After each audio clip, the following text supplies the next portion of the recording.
Bonsoir. Bonsoir Simon. Qui des Anglais et des Italiens était le plus convaincant lors de cette compétition? Bien, pour tenter de départager ces deux formations, je vous propose de se baser sur quelques critères, notamment la stabilité défensive. Fini le temps où on se moquait de la défense anglaise et des bourdes de son gardien. Les Anglais ont véritablement marqué les esprits durant cette édition de l'Euro, car ils n'ont pas encaissé le moindre but en 5 rencontres. Il a fallu attendre les demi-finales face au Danemark pour voir les Anglais encaisser pour la première fois durant cet Euro. Les Italiens, eux, ont encaissé 3 buts. C'était lors de leurs 3 derniers matchs. Voilà pourquoi, au niveau de la stabilité défensive, on donne le point aux Anglais. Au niveau de l'attaque, l'animation offensive, je propose de faire un point sur le classement de la meilleure attaque, qui est toujours dominée par les Espagnols, qui ont trouvé à 13 reprises le chemin du but.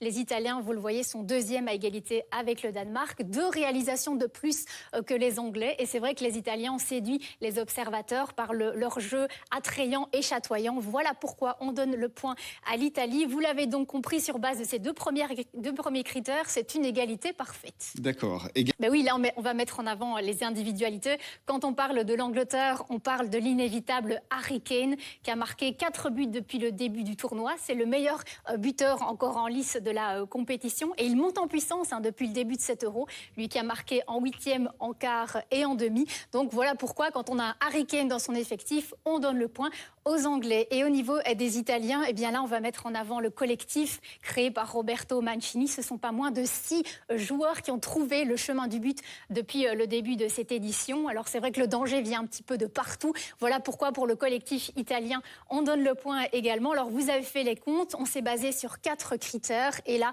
on obtient ce résultat de 2 points pour l'Angleterre, 2 points pour les Italiens. Je vous propose alors de faire appel à un ami et surtout un consultant RTL Sport, qui est Philippe Van de Waal, qui va nous donner son pronostic au micro de Renaud Terreur et Recep Ametaj.